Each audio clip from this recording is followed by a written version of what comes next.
Sampai kapan corona ini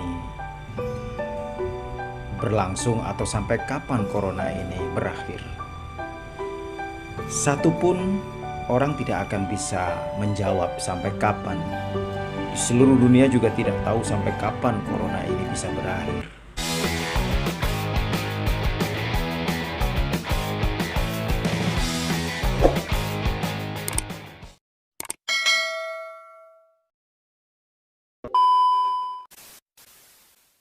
Assalamualaikum warahmatullahi wabarakatuh.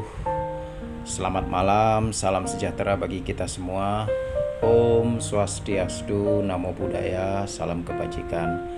Guys, saudara-saudaraku sebangsa dan setanah air, jumpa lagi di Senopati TV. Pada malam hari ini saya ingin berbagi, bertukar pikiran. Sampai kapan corona ini berlangsung atau sampai kapan corona ini berakhir? Satupun orang tidak akan bisa menjawab sampai kapan. Di seluruh dunia juga tidak tahu sampai kapan corona ini bisa berakhir. Nah, ini yang harus kita pikirkan bersama-sama, bagaimana melakukan cara-cara sedemikian rupa sehingga dua hal: corona dapat ditekan, kemudian ekonomi bisa tumbuh kembali. Ini suatu pilihan yang sulit untuk dilaksanakan, tetapi memang harus diupayakan terus-menerus. Daripada kita berpolemik tentang apakah corona ini suatu konspirasi, corona ini sengaja dibuat di lab oleh campur tangan manusia. Sudah banyak narasi-narasi bahwa corona ini adalah konspirasi elit global. Yang disebut elit global itu ya mungkin Bill Gates dan kawan-kawan, atau Rothschild dan kawan-kawan, atau Rockefeller, atau JP Morgan dan kawan-kawan. Entahlah yang disebut elit global itu apakah Zionis Yahudi atau siapa. Kita lebih baik kita abaikan teori konspirasi itu karena akan membuang energi. Lebih baik kita fokus terhadap bagaimana menekan angka COVID dan bagaimana menumbuhkan ekonomi kembali. Ini adalah tanggung jawab kita bersama, bukan hanya tanggung jawab pemerintah. Ya, pemerintah harus melakukan usaha-usaha bagaimana ekonomi bisa tumbuh lagi dan bagaimana COVID-19 dapat ditekan. Tentunya harus dengan partisipasi kita semua. Ekonomi dunia terkontraksi minus sangat tajam. Bahkan negara-negara Eropa minus hampir 10%, bahkan Prancis sudah 15%. Singapura, negara tetangga kita, di atas 10%. Kita di kuartal kedua sudah minus 5,9%. Semoga di kuartal ketiga kita bisa tumbuh, paling tidak menekan kontraksi minus pertumbuhan ekonomi kita. Nah, itu hal-hal yang harus dilakukan bersama-sama. Setiap komponen bangsa kita harus bersatu padu. Bagaimana satu sisi menekan angka COVID-19, satu sisi ekonomi kita tetap berjalan. Nah, di satu pihak pemerintah harus cepat melakukan stimulus ekonomi, terutama ekonomi UMKM, menengah ke bawah, usaha kecil, usaha mikro. Bagaimana dirangsang sedemikian rupa untuk bisa hidup kembali. Kemudian bagaimana petani tetap berproduksi, kemudian nelayan tetap nelayan, kemudian hasil tangkapan bisa terserap oleh pasar, hasil petani juga bisa terserap oleh pasar. Itu hal-hal yang sangat urgent yang harus dilakukan mengenai stimulus perekonomian.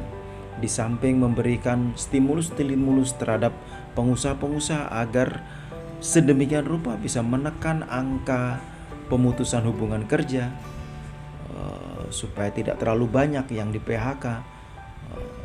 Pengusaha-pengusaha bisa bertahan, minimal bertahan, syukur-syukur bisa mengembalikan pertumbuhan, step by step bisa menuju ke positif. Ya. Selanjutnya untuk menekan angka COVID-19 tidak ada hal lain kecuali kita harus disiplin, menegakkan protokol kesehatan di lingkungan kerja kita, di lingkungan masyarakat. Kita disiplin menggunakan masker, sering mencuci tangan dengan sabun, menjaga jarak atau social distancing, sedapat mungkin kita menghindari kerumunan, menjaga jarak. Jika kita disiplin melakukan hal-hal seperti itu, yakin bahwa angka COVID akan bisa ditekan sedemikian rupa karena kita menghindari penularan langsung, kontak antar person. Saat ini kita tidak bisa meremehkan, oh saya sehat, kemudian kita cuek, tidak melakukan protokol kesehatan. Janganlah demikian, karena ini barang tidak kelihatan. Virus COVID-19 tidak kelihatan. Bisa jadi orangnya kelihatan sehat, tapi dia membawa virus. Karena mungkin dia daya tahan tubuhnya baik, sehingga tidak kelihatan bahwa sebenarnya dia membawa virus corona. Hal yang bijaksana kita semua menjaga diri, menegakkan protokol kesehatan. Kemudian di lingkungan kerja, ruangan kita atur sedemikian rupa supaya ada ventilasi udara, pertukaran udara lebih baik dari sebelumnya. Ini adalah usaha-usaha bagaimana kita menekan angka COVID-19. Selanjutnya, kita secara bersama-sama menumbuhkan rasa empati. Banyak mungkin saudara-saudara kita yang terdampak COVID-19 sehingga harus mengalami pemutusan hubungan kerja atau mungkin gajinya dipotong. Dengan menumbuhkan rasa empati, kita saling menolong. Yang berkelebihan kita menyumbang atau menyalurkan kepada yang lagi tidak beruntung. Di sini corona mengajarkan kepada kita bagaimana kita meningkatkan rasa empati, rasa gotong royong, saling menolong. Dan kemudian kita harus introspeksi diri, bagaimana kita menjaga kesehatan. Selama ini mungkin kita mengabaikan hal kesehatan sehingga lingkungan kita menjadi rusak, menjadi buruk, sanitasi menjadi buruk. Ini adalah momentum. Satu, kita kembali hidup sehat. Kedua, meningkatkan rasa empati terhadap sesama. Selanjutnya, di sini kita mengajarkan kemandirian. Bagaimana bangsa kita mulai saat ini momentum untuk kita mandiri, ya kan? Tidak tergantung kepada negara lain. Apalagi kita mempunyai semua hal atau semua yang diperlukan untuk mandiri. Kita mempunyai sumber daya alam yang cukup melimpah. Kita mempunyai sumber daya manusia, angka produktif yang sangat tinggi. Kemudian kita juga mempunyai ilmu pengetahuan yang sudah bisa kita kuasai untuk membuat produk-produk sendiri yang kita perlukan. Nah, ini kesempatan kita membangkitkan industri dalam negeri untuk memenuhi kebutuhan dalam negeri. Satu hal, FAO menginformasikan bahwa COVID-19 bisa menimbulkan rawan pangan. Bersyukur kita harus segera menyiapkan cadangan pangan. Kita mempunyai lahan yang luas untuk bisa memproduksi pangan sendiri. Kita harus cepat bergerak. Tidak bisa seperti yang lama. Kita harus pangkas birokrasi supaya keputusan-keputusan bisa cepat diambil. Kita harus introspeksi, birokrasi yang berbelit-berbelit harus kita pangkas. Kita harus bisa cepat bergerak menangani ini bersama. Dan lebih bijak, kita bersama-sama mendukung pemerintah untuk mengatasi COVID ini. Janganlah ada nada-nada sumbang, nada nyinyir dan sebagainya. Kita harus berbesar hati, kita harus sebagai contoh, sebagai seorang negarawan, sebagai seorang politikus yang punya hati, sebagai pimpinan umat yang menyejukkan. Janganlah kita di COVID-19 ini justru saling menyalahkan, saling menjelekkan.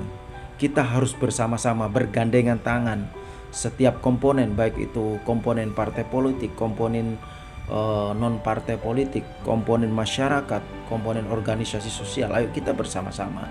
Dengan kita bersama-sama kita akan bisa hadapi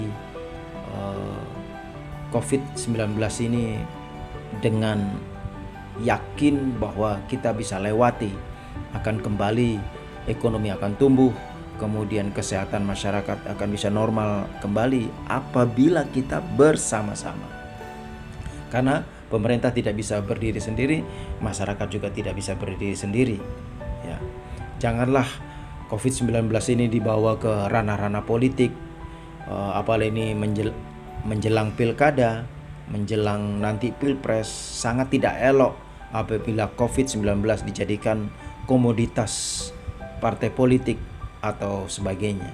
Ya, lebih baik kita melakukan hal yang nyata. Masyarakat akan melihat, masyarakat akan menilai siapa yang benar-benar melakukan halnya yang nyata dari hati, bukan untuk pencitraan dan sebagainya. Itu masyarakat sudah bisa menilai. Tidak perlu mengeluarkan statement-statement bahwa akulah yang paling benar dan sebagainya. Ini masalah kita bersama, masalah dunia, bukan hanya bangsa Indonesia. Ini adalah pertama yang terjadi di dunia. Yang sebesar ini 200 negara lebih mengalami hal ini. Semua mengalami tanpa terkecuali. Sangat tidak elok jika kita mendiskreditkan pemerintah dalam hal ini. Bukan berarti kita harus selalu yes kepada pemerintah. Tetap kritik membangun, bukan nyinyir. Karena ini masalah kita bersama. Oke, saudara-saudaraku sebangsa dan setanah air, sekali lagi marilah kita tumbuhkan rasa empati, saling membantu sesama, meningkatkan sifat kegotong royongan yang mungkin sudah mulai punah di negeri ini.